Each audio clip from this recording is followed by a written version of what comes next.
Israel Hezbollah യുദ്ധത്തിൽ വെടിനിർത്തൽ പ്രഖ്യാപനം ഉടൻ ഉണ്ടാകുമെന്ന് റിപ്പോർട്ടുകൾ. അമേരിക്കൻ, ഫ്രഞ്ച് പ്രസിഡന്റുമാർ ഇത് സംബന്ധിച്ച് പ്രഖ്യാപനം നടത്തുമെന്നാണ് ഏറ്റവും ഒടുവിൽ പുറത്തുവരുന്ന റിപ്പോർട്ട്. ലെബനീസ് ഉദ്യോഗസ്ഥരെ ഉദ്ധരിച്ചാണ് റോയിറ്റേഴ്സ് ഇക്കാര്യം റിപ്പോർട്ട് ചെയ്തത്.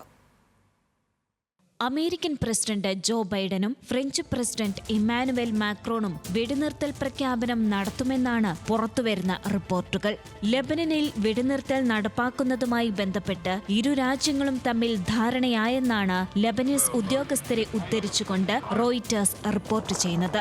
പ്രഖ്യാപനം വളരെ വേഗത്തിൽ തന്നെ ഉണ്ടാകുമെന്നും റിപ്പോർട്ടിൽ പറയുന്നു. ലെബനനിൽ വെടിനിർത്തൽ കൊണ്ടുവരുന്നതുമായി ബന്ധപ്പെട്ട ചർച്ചകൾ വിജയത്തിന് തൊട്ടടുത്താണെന്നും എന്നാൽ പ്രഖ്യാപനം ഉണ്ടാകുന്നതുവരെ കാത്തിരിക്കാമെന്നും വൈറ്റ് ഹൌസ് ദേശീയ സുരക്ഷാ വക്താവ് ജോൺ കെർബി പ്രതികരിച്ചു.